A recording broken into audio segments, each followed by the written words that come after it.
Hello everyone, welcome to Sri Raj IS. My name is Ayush Kumar. I have got rank 143 in UPSC CSE 2025. In this session, I am going to talk about how you can decide UPSC for how you can decide optional for the UPSC. So, if we see the marking scheme of the UPSC examination, the mains examination, you will see that GS and essay it carries one 1250 marks, and optional in itself it carries 500 marks. So this is about 28.5% of the total marks out of 1750 marks which optional carries. So you can just imagine कि optional का कितना importance है इसमें. Second thing, if we can see in this only, तो कोई serious candidate है तो उसको कितने marks आते हैं. Just a minute. तो उसको ऑप्शनल में लगभग 500 marks, that is very good marks. Optional और जीएस में ऑप्शनल जीएस और इससे मिला करके 500 marks. And in the optional, if he is scoring about 300 marks, which is scorable, if you see the general trend of the last years, 500 marks in GS and essay is very good marks, and 300 marks in the optional can be achieved. So this is approximately 800 marks, and out of which 300 marks are from the optional paper, which constitute about 37% of the marks, 37.5% of the marks, right? So even though in the whole marking scheme optional के पास सिर्फ 28.5% marks रहते हैं, लेकिन जो final score आता है हमारे उसे 500 आपको जीएस और एसए से आ जाते हैं, और 300 नंबर अगर आपके ऑप्शनल से आ रहे हैं तो it is around 37% of the marks that you are getting just through the optional, right. So कोई अगर सीरियस कैंडिडेट है तो सीरियस कैंडिडेट के बीच में इन GS as well as SA ये मिला करके लगभग 60 से 70 नंबर का डिफरेंस बनता है जब मार्क्स हम लोग अचीव कर रहे होते हैं. लेकिन यही गैप अगर आप ऑप्शनल में देखें तो ऑप्शनल में बहुत बार ये गैप 80 से 90 नंबर के बीच में चला जाता है. तो ये even if you see GS और एसए के थ्रू जो आपके ऑप्शनल में गैप आ रहे हैं, it can not be covered in the GS and SA. So deciding optional is very important. Similarly मैं 80 से 90 इसलिए मैं बोल रहा हूँ क्योंकि there might be some candidate who has taken optional as the technical subject like maths और some engineering course, तो उसको इसमें 320 नंबर आ जाते हैं. और if someone has taken subject like PubAd और some other subject, then he might be getting about 250 marks in that. तो ये आपका लगभग 70 नंबर का डिफरेंस हो गया है. तो ये 70 नंबर के डिफरेंस को जीएस और एसए से कवर करवाना बहुत बार डिफ़िकल्ट हो जाते हैं, right. So optional selection is not only about academic preference, right? It is more than academic preference. It is our strategic calculation that we do to cover our gaps and to get ahead of everyone, right? And coming to the next thing, that if we see the toppers of last 3 or 4 years, तो 2025 में जो इस बार result आया था तो उसका जो topper था उसके optional it was medical science, and he has scored 292 in the optional. If we see the topper of 2024, he had electrical engineering as 2024 it was PSIR, in 2023 it was PSIR, and he has got 279 marks. If we see the topper of 2023, then it was electrical engineering, and he had got 308 marks, right. Similarly, if we see the topper of 2018, he had got he has taken maths as the optional, and 361 marks he had got in the optional, and this was one of the highest marks in the optional in last decade. So you can just think and get through this trend that approximately 300 marks can be achieved in any optional subject, right? So before moving on to the next segment मैं अपने बारे में बताना चाहता हूँ. मेरा optional maths था और उसमें मुझे 272 मार्क्स आए थे. मैं उस ऑप्शनल को डिसाइड करने के लिए I was completely aware of that कि उसका जो सिलेबस है वो बहुत ही ज़्यादा है. मैं इस चीज़ पर बेट कर रहा था कि उसमें एग्जामिनर का डिस्क्रेशन बहुत ही कम होता है, ऑलमोस्ट नेग्लिजिबल होता है, जीरो होता है, क्योंकि इन मैथ्स इधर यू गेट द आंसर और you will not get the answer. So इधर you will get the full marks in that and इधर you will get the zero marks in that. Another thing that I had considered while choosing my optional was that my background is in engineering from IIT Kharagpur. So during my engineering days, I had read some topics of the mathematics and I had found it interesting.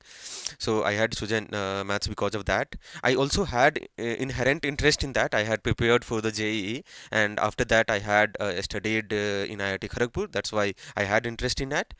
Apart from that, in my mind, I already had the idea that maths is a lengthy subject, but in second or third attempt it becomes highly scoreable, क्योंकि आप first attempt में जब time बहुत ज़्यादा चला जाता है तो you might not get much time for the revision of the maths. But second और थर्ड अटेम्प्ट में आपके पास जब रिवीजन के लिए बहुत ज़्यादा टाइम रहते हैं, यू स्टार्ट डूइंग PYQs, और जब आपको एक पैटर्न पता चल जाता है, then you start to score very good marks, approximately 300 to 320. उसके अलावा एक और रीज़न था. आप जब GS पढ़ रहे होते हैं तो बहुत बार GS पढ़ते पढ़ते आप थोड़ा सा बोर हो जाएंगे, तो उस चीज़ से हटने के लिए maths was that thing which would have kept me engaged with my study without getting distracted from और the boredom of the GS portion, right? तो ये सब रीज़न था मैथ्स लेने का. But if I am going to go by the data, about 85% of the candidate who are from the technical background वो humanities के subject को लेते हैं. तो it is not like that someone who is from the technical background who is going to choose some technical subject like engineering और medical science और maths. 85% of the candidate जो होते हैं वो लगभग 85% of the candidates from the technical background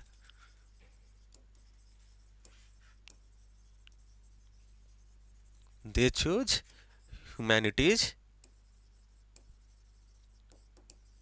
subject as their optional, right? So why do they choose humanities subject as their optional? तो what should be your criteria in deciding any of the optional, right? तो पहला criteria तो इसमें आपका आ जाता है कि आपका उसमें जेन्यून इंटरेस्ट होना चाहिए और academic. You should have genuine interest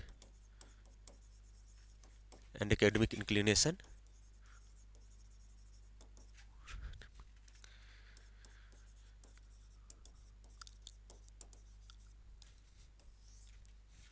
ये मैं इसलिए बता रहा हूँ क्योंकि आपको किसी भी ऑप्शनल के साथ कितना टाइम लगभग स्पेंड होता है करना, तो आपको लगभग 250 to 300 hours in the first iteration होते हैं.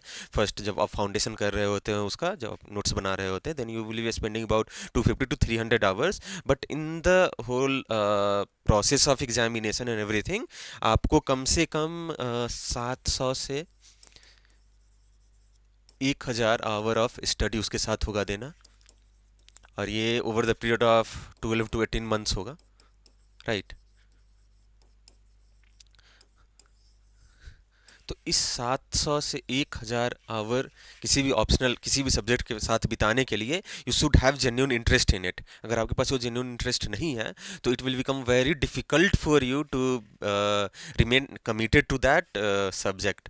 आपको बहुत जल्दी बोर आप फील होना शुरू हो जाएगा, आपको इंटरेस्ट नहीं आएगा उसमें, और उस कारण से आपके सब जो सिलेबस रहते हैं, आप कुछ भी पढ़ रहे हैं, कुछ भी नया उसमें ऐड है करना, if you are finding some connection in that, तो it will become very difficult for you. आप उसको रट्टा लगा करके याद कर सकते हैं, लेकिन जो इंटरकनेक्टेड थिंग्स रहते हैं वो सबको डिसाइड करने के लिए बहुत ही ज़्यादा दिक्कत होगा.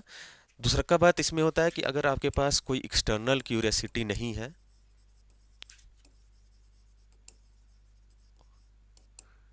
अगर ये नहीं है तो इट विल आपको इंटरनल फैटीग आना शुरू हो जाएगा.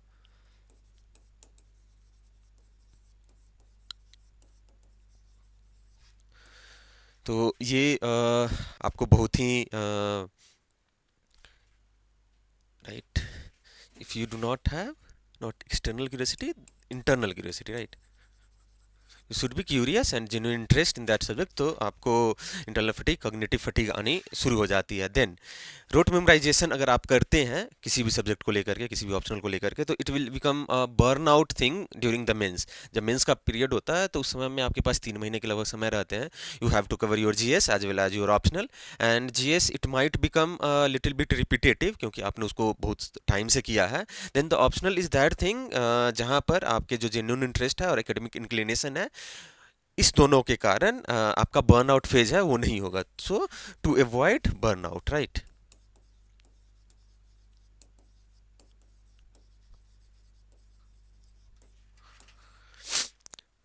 तो आप हाउ कैन यू नो कि आपका किस चीज़ में जेन्युइन इंटरेस्ट है और किस में एकेडमिक इंक्लिनेशन है? हाउ कैन यू डिसाइड कि से ये सब चीज़ आपके पास है या नहीं है? तो सबसे पहली बात तो आपको इस बात का स्टार्ट करना चाहिए कि उसका बहुत सारा एनसीईआरटीज होंगे और there might be some foundational material, right.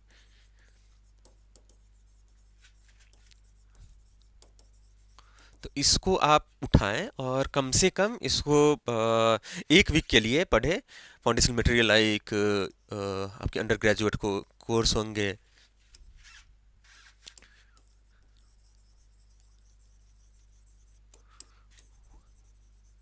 मैं अंडर ग्रेजुएट कोर्स इसलिए बोल रहा हूँ क्योंकि किसी भी ऑप्शनल में आपको मास्टर्स लेवल तक का प्रिपरेशन चाहिए होता है।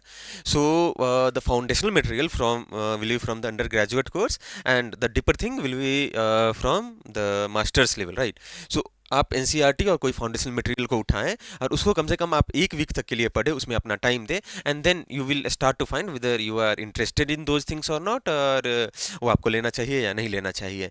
दूसरा बात, अगर आपको ये सब पढ़ते हुए कोई भी सब्जेक्ट बर्डनसम लगना शुरू कर दे, तो even if there are if you see the percentage of success in UPSC किसी सब्जेक्ट के रिगार्डिंग, तो even if that data is favourable to you, अगर वो आपको बर्डनसम लग रहा है, आप उससे बोर हो जा रहे हैं, तो उस सब्जेक्ट को आप डिस्कार्ड कर दें, क्योंकि it would be the you जो जिसको पढ़ना है। जो सक्सेस आए हैं या जो भी आपको डेटा शो कर रहे हैं, that is the data of some other people, that is not from your side. So do that thing. The second thing that you have to consider while deciding any optional is that syllabus overlap with GS.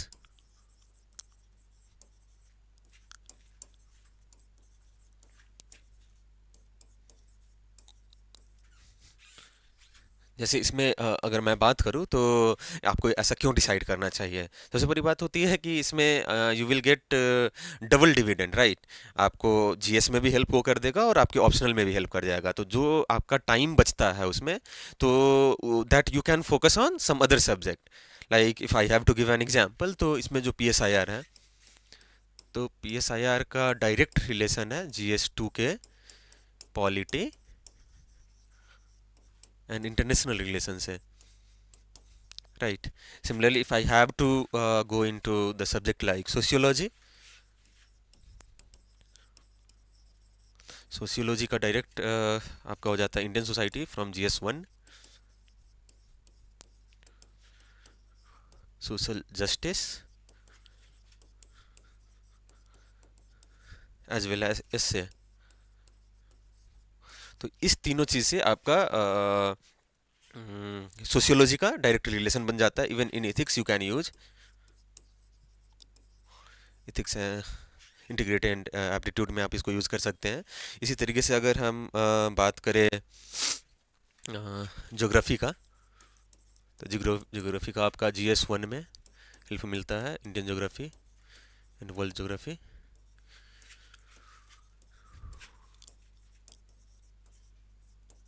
इसके अलावा आपको GS 3 में मिलता है। GS 3 में आपके agriculture आ जाते हैं, डिजास्टर मैनेजमेंट आ जाता है, and even in environment some part of it is helpful. Similarly we see subject like history, तो हिस्ट्री का आपको प्रीलिम्स में ज़्यादा हेल्प मिलता है, उसमें बहुत ज़्यादा अंडरस्टैंडिंग वाली बात आ जाती है। Even for the factual things you can, history can help you in prelims. PubAd का अगर मैं बात करूँ तो पबैट का डायरेक्ट रिलेशन आपके GS 2 से बनते हैं as well as from the ethics paper. इसके अलावा अगर कोई मैं टेक्निकल फील्ड का बात करूं जैसे मैथ्स है या फिजिक्स है तो उसका कोई ओवरलैप नहीं होता है। तो if I have to talk about technical subject like maths, physics और सम इंजीनियरिंग कोर्सेज, तो it does not have any connection और overlap with GS portion, right. तो इस बात का आपको ध्यान में रखना होगा। लेकिन इस चीज़ को कितना, इस क्राइटेरिया को कितना इंपॉर्टेंस देना है, इस बात से आप कर सकते हैं कि ऑप्शनल तभी बेनिफिशियल हो सकता है जब कैंडिडेट के पास उस सब्जेक्ट को पढ़ने के लिए एप्टीट्यूड हो। If you do not have interest in that, you do not have academic aptitude for that subject, तो उस ओवरलैप का कोई फ़ायदा नहीं है। Let's let's take the example of geography. तो ज्योग्राफी में आप GS 1 में अगर देखें तो ज्योग्राफी से लगभग 80 से 90 नंबर का क्वेश्चन रहता है। और इस 80 से 90 नंबर के क्वेश्चन में you will be getting in and around, maximum marks अगर मुझे आ रहे हैं तो 40 to 45 मार्क्स आएगा, राइट। लेकिन अगर मैं इसी का ऑप्शनल में करूँ तो ऑप्शनल में if someone has genuine interest in geography he might be getting 300 marks, and अगर नहीं है तो इसको मिल रहा है 240 नंबर। तो this difference itself is about 60 marks which can not be covered through the 40 or 45 marks that you will be getting through this subject, this optional in GS paper, right? This is in GS and this is optional, right. तो और इस 80 से 90 number में ऐसा नहीं होगा कि आपको 0 मार्क्स आए, ऐसा नहीं होगा कि आपको 40 और 45 में कुछ भी नहीं आए। You will getting in around, अगर आपका बहुत खराब है तो 30 नंबर आपको आ रहे हैं या 25 नंबर आ रहे हैं, तो यू आर लूजिंग ओनली 20 और 25 marks in the GS paper. but in the optional paper, by taking that subject which you do not have an aptitude of, और उसमें बहुत ज़्यादा इंटरेस्ट नहीं है, academic inclination नहीं है, you are losing about 60 marks. So ये जो 60 marks होते हैं that cannot be covered in the GS portion, right? तो लेट्स सपोज किसी आपके ज्योग्राफी में you do not have interest in climatology और जियोमॉर्फोलॉजी में आपका इंटरेस्ट नहीं है, तो it will become very difficult for you. तो if I have to summarise this कि से आपको कौन से सब्जेक्ट के लिए क्या क्या ओवरलैप चाहिए और ओवरलैप में आपका क्या क्या इंटरेस्ट होना चाहिए, देन आई वुड से कि आप अगर ज्योग्राफी की बात करें तो ज्योग्राफी में you need spatial thinking about climatology और जियोमॉर्फोलॉजी, राइट। PSIR के लिए आपको एनालिटिकल थिंकिंग चाहिए, एनालिटिकल राइटिंग आपको होनी चाहिए, आइडियोलॉजिकल डेप्थ होना चाहिए, करेंट अफेयर्स का इंटीग्रेशन आप अपने सब्जेक्ट में कर पा रहे हैं नहीं। अगर सोशियोलॉजी का मैं बात करूँ तो for that you need conceptual clarity, right. And also if some event is happening in the current affair you should be able to link that current affair with the theoretical part, right. Similarly अगर anthropology का मैं बात करूँ तो anthropology में you should have the aptitude of memorization, you should have aptitude about studying the tribal policies or case studies. Similarly for mathematics अगर आपका aptitude algorithmic precision में नहीं है, absolute accuracy में नहीं है, और even intense problem solving में आपको अगर issues आ रहे हैं तो it will become very difficult for you to even if there is some overlap it will become very difficult for you to continue with that subject and get good marks in that, right? तो ये सब बात हो गई। Then the third factor that you have to consider while deciding any optional is that it should have resource. So resource ecosystem availability,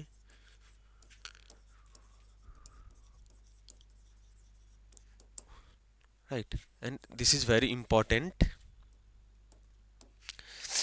क्यों इसमें important है ये, क्योंकि आप जब भी कोई सब्जेक्ट को पढ़ना शुरू करेंगे जिसमें आपका बैकग्राउंड बहुत ज़्यादा नहीं है, देन उसके लिए आपको सबसे पहले तो स्टैंडर्ड बुक चाहिए होगा।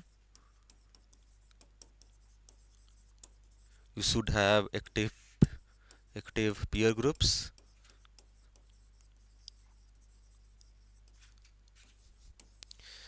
you should have PYQ compilation as well as some test series, right?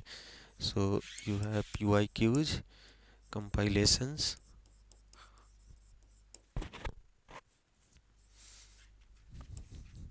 and good test series.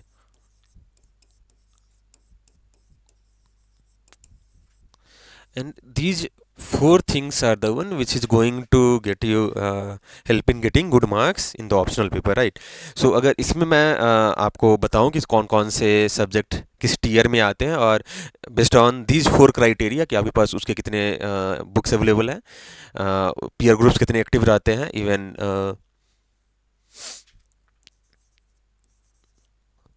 PYQ compilation कहाँ कहाँ पर अवेलेबल है, और टेस्ट सीरीज किसके किसके लिए अवेलेबल है. तो in tier one if you see you have PSIR, then you have sociology, you have anthropology, and you also have geography. So these four are the 4 or 5 subjects, optional subjects are there, जिसमें आपके पास सब चीज़ available रहते हैं. इसमें आपको extensive toppers notes मिल जाते हैं, और ऑलरेडी जो स्टडी नेटवर्क्स रहते हैं, जो आपके पीयर ग्रुप्स रहते हैं, वो सब आपको इसमें अवेलेबल हो जाते हैं. Similarly we see on in the tier two, तो टीयर टू में आपको मैथ्स आ जाते हैं. There are some other subject like law, economics,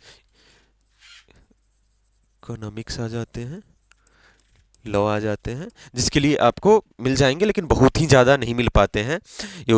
इसमें इंडिपेंडेंट इनिशिएटिव्स आर देयर, और उसके थ्रू आप कर सकते हैं. Similarly we see on the tier 3 level, then इसमें टेक्निकल सब्जेक्ट्स आ जाते हैं, लाइक इंजीनियरिंग कोर्सेस हो गए. तो इंजीनियरिंग कोर्सेज में आपने जो भी इंजीनियरिंग के समय में किया है वही मटेरियल आपके पास होगा, बहुत ही ज़्यादा इसमें नहीं रहता है. Similarly there are regional literatures,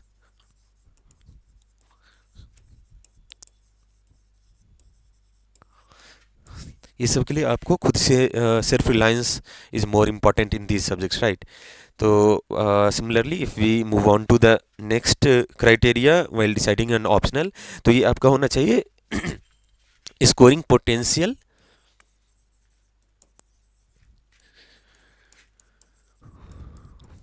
and predictability.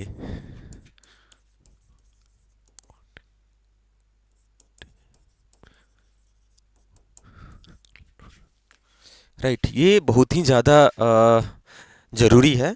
First thing that we have to remove from mind is कि यूपीएससी किसी भी एक डिसिप्लिन को फेवर नहीं कर रहा होता है, लेकिन सर्टेन सब्जेक्ट ऐसे रहते हैं जिसमें आपको हाई प्रिडिक्टेबिलिटी उसमें रहती है, उसके पोटेंशियल बहुत ही ज़्यादा रहते हैं. जैसे आप अगर एंथ्रो को मैं देखूँ तो एंथ्रो का बहुत ही कंसाइज सिलेबस है, तो उसमें प्रिडिक्टेबिलिटी बहुत ही ज़्यादा बढ़ जाती है. सिमिलरली उसमें जो डायग्राम्स होते हैं, जो साइंटिफिक डायग्राम्स है, they are very objective in nature. और आप ट्राइबल और फिजिकल एंथ्रो सेगमेंट को आप देखें तो इट बिकम्स वेरी स्टैटिक. तो इस कारण से ये प्रिडिक्टेबिलिटी इसमें हो जाती है, and also the scoring potential इस समय बहुत ही ज़्यादा रहता है. सिमिलरली वी कंपेयर टू, अगर पबैड का मैं बात करूँ, तो पबैड में क्या हो रहा है कि रिसेंट टाइम में इसमें बहुत ही ज़्यादा वोलेटिलिटी देखी गई है और लो स्कोरिंग हुआ है. तो for if someone has to compare anthro versus pub ad, तो इसमें बहुत ही अच्छे टीचर्स और बहुत ही अच्छे मेंटर्स अभी नहीं मिल पा रहे हैं. And there in the recent time it has seen much volatility in the marking scheme. But for the anthro the marking is type of constant, आपको 300 के रेंज में मार्क्स जाते हैं, और वैसे बहुत सारे मार्क्स आपको इसमें मिल जाएंगे. Even the subject are very concise, बहुत सारे आपको टीचर्स इसमें मिल जाते हैं, मेंटर्स मिल जाते हैं जो आपको गाइड करने के लिए रेडी रहते हैं. तो एंथ्रो अभी बहुत ही ज़्यादा पॉपुलर है और राइजिंग है, क्योंकि इसका सिलेबस साइज बहुत ही कम रहता है, बहुत ज़्यादा नहीं होते हैं, 3 से 4 महीने में आप उसको कंप्लीट कर सकते हैं, और ये बहुत ही ज़्यादा स्कोरिंग है. अगर मैं सोशियो की बात करूँ तो socio has been the stable performer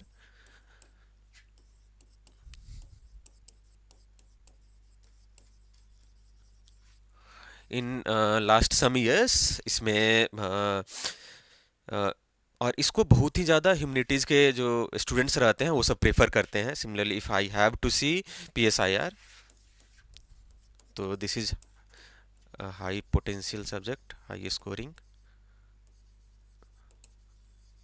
but you need current affairs integration every year.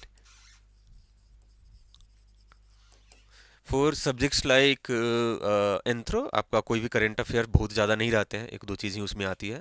लेकिन आप पीएसआईआर को अगर ले ले तो पीएसआईआर में ये बहुत ही ज़्यादा रिवार्डिंग रहता है, बहुत ही ज़्यादा पॉपुलर है। लेकिन इसके लिए आपको ये चाहिए कि करंट अफेयर इंटीग्रेशन बहुत अच्छे से आप कर पाएँ अपने सब्जेक्ट के साथ। Similarly we see the subject like maths. Maths again this is very high scoring, but you should have genuine interest in this, right. तो जब बहुत ही ज़्यादा स्कोरिंग होता है तो उसका डाउन साइड ये भी होता है कि इसका अगर हाई फ्लोर है, हाई सीलिंग है, तो बहुत ही लो फ्लोर होता है। इधर you will be getting in the around of 290 to 320, नहीं तो आपको आते हैं 220। तो ये बहुत ही ज़्यादा गैप रहता है, और इस गैप को फुलफिल करना, 70 नंबर को आप अपने जीएस से फुलफिल करना, ये बहुत ही ज़्यादा डिफ़िकल्ट हो जाते हैं। प्लस मैथ्स में you need very high practice, the syllabus itself is very vast. For the foundation course only you will be needing in around 10 months, और उसके बाद जब रिवीजन में आप जाते हैं तो रिवीजन में फिर से आपको 6-7 महीना पर डे और 4 आवर्स और पर डे आपको इतना देने पड़ जाते हैं, राइट। सिमिलरली अगर मैं ज्योग्राफी का बात करूं तो ज्योग्राफी में बहुत सारे स्टूडेंट रहते हैं जो टेक्निकल फील्ड से जाते हैं। Geography is called whoever has been an engineer, उसका एक चॉइस किसी न किसी समय में ज्योग्राफी रहता है, आगे भले ही वो कुछ और ले ले, but they would have considered geography as one of their choice for the optional at certain point of their preparation, right। लेकिन उसके लिए अगेन बहुत ही ज़्यादा जब टेक्निकल फील्ड उसमें चीज़ रहती है तो इस कारण से उसमें भी बहुत ज़्यादा एफर्ट्स डालने की ज़रूरत पड़ती है। अगर मैं अदर सब्जेक्ट की बात करूँ लाइक कॉमर्स एंड अकाउंटेंसी और लॉ, तो वो बहुत ही नीस एस्पिरेंट उसको ले रहे होते हैं जिनका उसमें बहुत ही स्ट्रॉन्ग बैकग्राउंड है। If someone would have done BCom and MCom and had prepared for chartered accountant examination, then he would be taking commerce and law. Similarly who has done graduation in law, masters in law, तो उसके लिए law रहता है, right। Similarly the fifth criteria that you have to keep in mind while deciding your optional is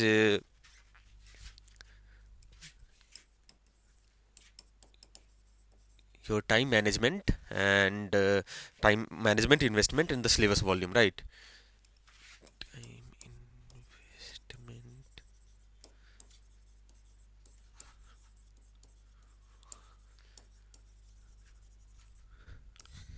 और ये criteria बहुत ही ज़्यादा इंपॉर्टेंट हो जाता है उन लोगों के लिए जो वर्किंग प्रोफेशनल है या फुल टाइम एस्पिरेंट है। If someone who is a working professional, उसके लिए कोई ऐसा सब्जेक्ट जिसको आप कम टाइम में कर पा रहे हैं, उसका सिलेबस बहुत ही कम है और बहुत ही ज़्यादा हाई स्कोरिंग पोटेंशियल है, लाइक एंथ्रोपोलॉजी। एंथ्रोपोलॉजी को करने के लिए आपको 3 से 4 महीना लगेगा और उस 3-4 महीने में आपको ईजिली कर सकते हैं। Then that is also scoring, so you can someone can choose anthropology if he is a working professional, right। So for anthro you have 3 to 4 months and high scoring।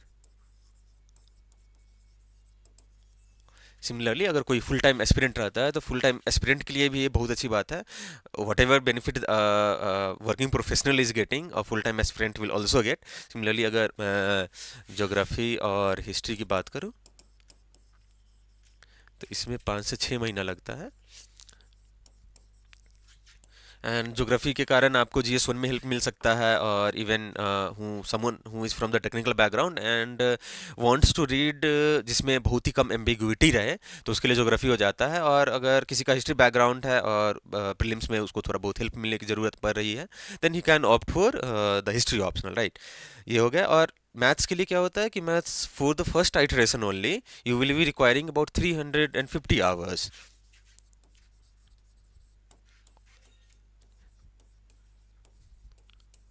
350 hours, इसका syllabus बहुत ही extensive होता है।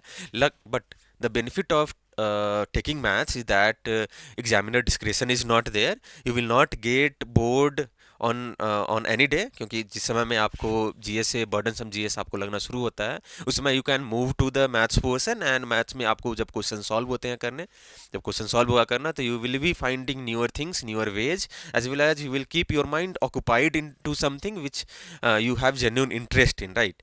So for someone who is working, this time investment in the syllabus volume, this becomes the primary factor in deciding any optional. But for most of the candidate, if we see,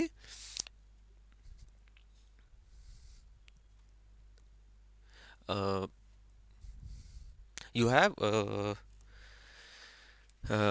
genuine interest as well as academic inclination, ये दोनों बहुत ही ज़्यादा बहुत ही बड़ा factor होता है in deciding any optional. तो अगर मैं इस चीज़ को पूरा समराइज करूं, तो इस समराइजेशन में आपके पास ये आया कि how you can decide the framework for choosing an optional. तो जब आप एक फ्रेमवर्क बना रहे हैं, तो I am going to give you the framework for the self evaluation part. You have to focus on things like, first is your interest and inclination, interest and inclination. Second factor that you have it, your academic background.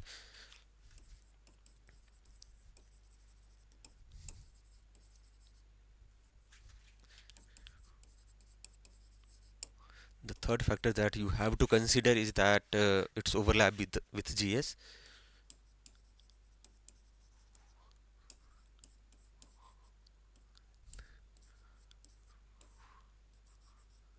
Right. Then the fourth factor that you have to consider is its resource availability, resource and coachings. Then the fifth thing that you have to consider is कि past trend क्या रहा है, and the scoring potential.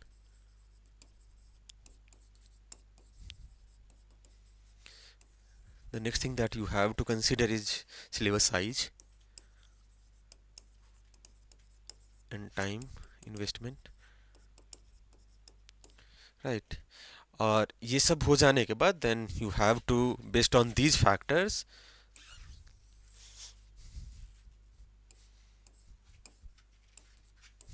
right, you need to choose at least 2 to 3 subject.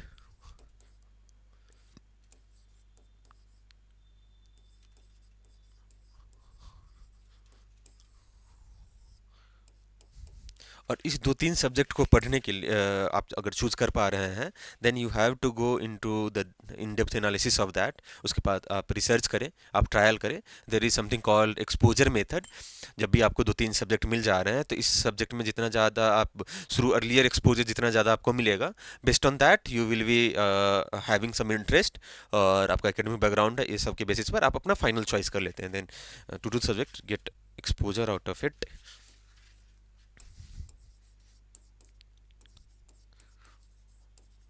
Exposure of this subject, and you will have final choice.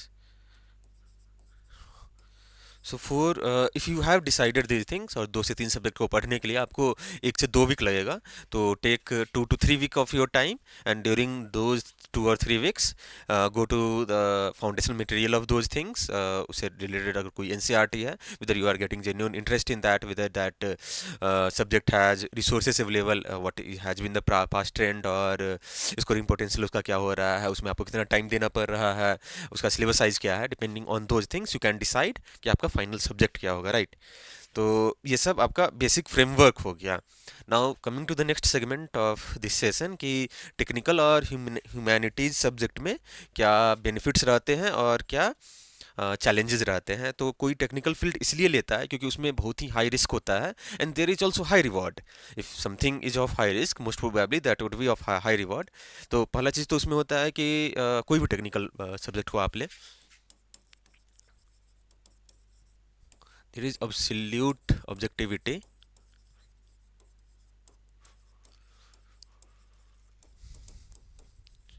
अब mechanical engineering का अगर कोई question है, तो मैकेनिकल इंजीनियरिंग के क्वेश्चन में लास्ट में जो आपके आंसर्स आ रहे हैं, तो दैट विल बी इधर राइट और रॉन्ग, ऐसा नहीं होगा कि उसके 50% सही है और 50% गलत है। तो इस कारण से जब एब्सोल्यूट ऑब्जेक्टिविटी होती है तो examiner, no examiner discretion,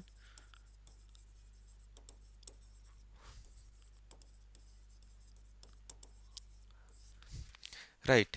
humanities में क्या रहता है कि सब्जेक्टिव आर्गुमेंटेशंस उसमें होते हैं, तो जब भी कोई सब्जेक्टिव आर्गुमेंटेशन होता है तो it will depend on the examiners academic background, जो कैंडिडेट उसमें लिखे हैं, जो भी वर्ड्स को यूज़ किया गया है, जिस फ्रेमवर्क में उसको लिखा गया है, एज वेल एज उसमें कितना कंटेम्प्रेरी केस स्टडीज़ को इंक्लूड किया गया है। Depending on those things you will be getting the marks. But in technical subject like maths और इंजीनियरिंग सब्जेक्ट, ये सब में क्या होता है कि बहुत ही कम वेरिएंस होते हैं और एकदम जीरो डिस्क्रिशन होता है to the examiner to deduct any marks. Second thing that technical field को जो एडवांटेज रहता है वो रहता है कि सेकेंड और थर्ड अटेम्प्ट सुप्रीमेसी। जो टेक्निकल सब्जेक्ट्स रहते हैं दे आर मोस्टली लेंदी या बहुत ही निश रहते हैं, तो उसके बारे में ज़्यादा रिसोर्सेस नहीं अवेलेबल रहते हैं। But once you have gained the resource, इसमें क्या होता है कि in first attempt if you are getting 220 marks, तो सेकेंड अटेम्प्ट में आपको 280 290 क्रॉस करते हैं, and in the third attempt you will be getting more than 300 marks. But if you see in the humanities subject, तो उसमें बहुत बार आपको 280 आ गया, तो 280 आया और आपको ये नहीं मालूम चलेगा बहुत बार कि ये 280 हमको कैसे आया है। And in the second attempt you will getting 240, again it will become very difficult for you to justify why you have reduced why your marks have reduced by 40 marks। इसलिए ऐसा हो जाता है क्योंकि जब भी एग्जामिनर का एकेडमिक बैकग्राउंड क्या है, आपने उसको में कैसा लिखा है, how you have included the contemporary case studies in your answers, depending on those things you will you getting sometime 280 marks and another time 240 marks, and this would be in the next attempt। but in the technical subject most of the time आपके marks increase होते हैं unless there is some scaling और some moderation हो रहा है तभी, नहीं तो अधिकतर बार जैसे जैसे आपका रिवीजन उसके उस सब्जेक्ट के लिए बढ़ेगा वैसे वैसे इसमें मार्क्स बढ़ते हुए चले जाते हैं, राइट। तो सेकेंड अटेम्प्ट में क्यों आपको अगर नंबर ज़्यादा आते हैं, तो सबसे पहली बात तो मैथ्स को अगर आप देख ले तो उसका फर्स्ट अटेम्प्ट में 12 महीना का आपने प्रिपरेशन किया है, उस 12 महीने में इतना ज़्यादा सिलेबस रहता है, आपको लीनियर अलजेब्रा पढ़ने हैं, रियल एंड कम्प्लेक्स एनालिसिस होता है करना, कैलकुलस होते हैं पढ़ने, ओडी है, पीडी है, उसके बाद फिजिक्स के भी कुछ टॉपिक्स रहते हैं लाइक फ्लूइड है, मैकेनिक्स है, स्टैटिक्स है, इवन डायनेमिक्स है। तो ये सब रहने के बाद इट बिकम्स थोड़ा सा difficult to manage GS as well as optional. But जब सिलेबस तो बहुत ज़्यादा स्टैटिक है ना, 100% स्टैटिक है, तो सेकंड और थर्ड अटेम्प्ट में क्या होता है कि आपको सिर्फ फार्मूला का रिवाइज होता है करना, फार्मूला रिवीजन होते हैं, then you have to analyse the PYQs, do the PYQs as well as solve some test series. ये सब के कारण आपके पास जो टाइम है वो बहुत ज़्यादा बच जाता है, and you start to get more confident in these subjects, और इसके कारण आपके पास जीएस पर भी टाइम बचा हुआ रहता है, तो you can focus on GS as well as essay and current affairs. So ये सब कारण से आपके सेकेंड और थर्ड अटेम्प्ट में बहुत ही ज़्यादा बढ़ जाते हैं। लेकिन अगर मैं ऐसे ही बात करूं तो ह्यूमैनिटीज़ को लेकर के, तो ह्यूमैनिटीज़ में पीएसआईआर या सोशियोलॉजी को आप लेकर के देखें तो उसमें बहुत ही कम आपको टाइम लगता है, like have to humanities subject में देखें तो सबसे पहले तो आपके पास इसमें हो जाता है किसी less time and more pragmatic choice.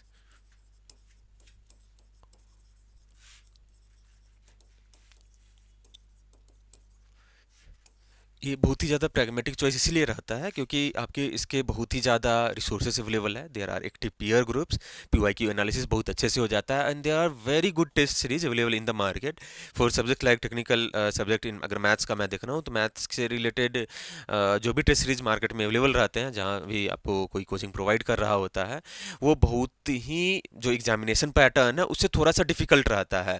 तो you will always be getting under confident by solving those questions and those mock and those abilities. जब आपको अंडर कॉन्फिडेंट रहेंगे तो एग्जाम में जाकर के भी ऐसा इम्पैक्ट हो सकता है। लेकिन बहुत ही ज़्यादा टेस्ट सीरीज नहीं अवेलेबल है, इस कारण से आप you can not switch from one test series to another test series, that test series might also be like the previous one only. लेकिन ह्यूमैनिटीज सब्जेक्ट में ऐसा नहीं रहता। ह्यूमैनिटीज में क्या होता है कि there might be multiple teachers and not only multiple teachers, हर एक बार एक कोई कोई ना कोई नया आ जाता है and they start to teach subject in their own way. जब ऐसा होता है तो वो बहुत ही ज़्यादा प्रैग्मेटिक चॉइस होता है हमारे लिए, plus the syllabus is concise. जब कंसाइज सिलेबस रहता है तो it becomes very easy for you, कि उसमें बहुत ही कम टाइम आप इन्वेस्ट करें, बहुत ही ज़्यादा एफर्ट्स नहीं होते हैं डालने। और ये हो जाता है लाइक सोशियोलॉजी को आप ले लो या PSIR को ले लो तो ऐसा रहता है। सेकेंड थिंग दैट ह्यूमैनिटी इसके कारण आपको मिलता है कि आपका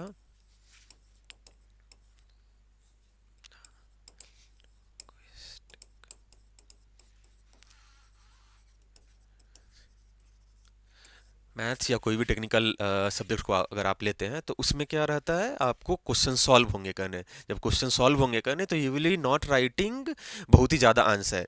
आप उसमें तो लिखना कुछ नहीं होता है, it will be more like okay X is equals to this, Y is equals to this, and then you have to solve the equation. तो आपकी लिंग्विस्टिक प्रोफिशिएंसी की जब बात होती है तो वो नहीं आ पाएगी, which is somewhat going to help you in GS।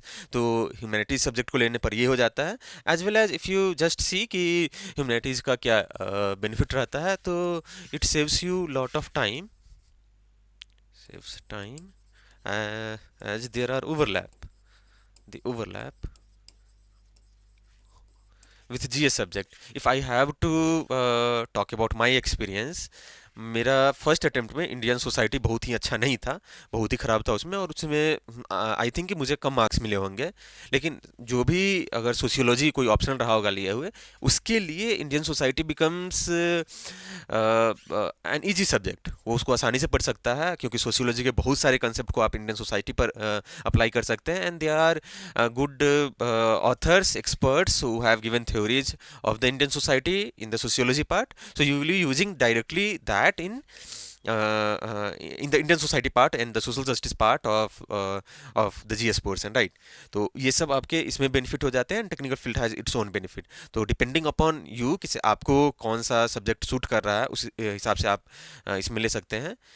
The next thing that I'm going to talk about, and many of the students who are from the technical fields किसी इस पर भी होनी चाहिए। जैसे अगर किसी को टेक्निकल फील्ड में या तो जीरो मिल रहा है, नहीं तो फुल मार्क्स मिल रहे हैं, तो if question is of 10 marker, so इधर you will be getting 0 out of 10 और 10 आउट ऑफ 10। तो जब अगर इस तरीके का सिचुएशन है, तो इस तरीके की सिचुएशन में someone who would have in technical field, उसको 400 नंबर का उसने सही किया था तो उसको 400 नंबर आने चाहिए 500 में। बट इफ़ यू सी कितने नंबर आते हैं, तो maximum if someone is getting in any technical subject ये 320 से 330 के आसपास में होता है। तो 400 नंबर अगर वो सही किया है तो ये 320 और 330 क्यों हो रहा है, तो इसमें आपको स्केलिंग आ जाती है। तो स्केलिंग इस हिसाब से आती है, तो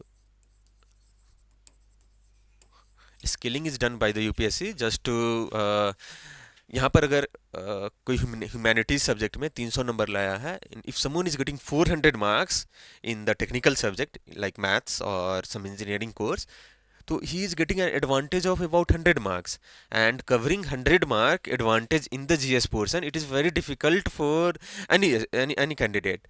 तो इस कारण से इसको स्केल डाउन किया जाता है, so that everyone would be in the same range of answering, same range of the marks.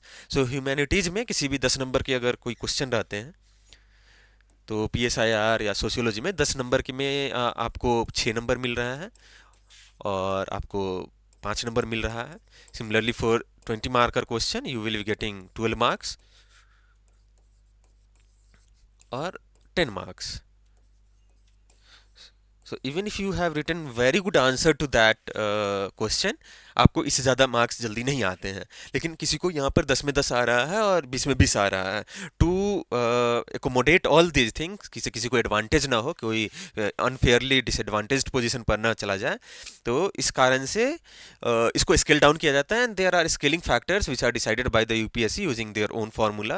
वो हम लोग को नहीं पता रहता है कुछ भी, but the general scaling in maths और टेक्निकल सब्जेक्ट इसमें लगभग 0.7 के आसपास में ओवरऑल होता है। पेपर 1 और पेपर 2 में उसमें अलग अलग होते हैं, बट ऑन द एवरेज 0.7 होते हैं। If someone is have scored 400 out of 500, the final score that he would be getting would be around 280 marks, right. Still if we see, तो 280 नंबर लाना 400 में बहुत ही आसान काम है। You have not solved about 100 marks of the questions correctly, still you have got 280 marks, जो कि humanities के सब्जेक्ट में नहीं होते हैं। In humanities if you are living 100 marks then you are losing at least 50 marks, तो इसको 280 आ रहे हैं। तो इन ह्यूमैनिटीज़ अगर उसने 400 नंबर का सॉल्व करके आया है, then he will be getting in and around 230 marks only. तो स्टिल there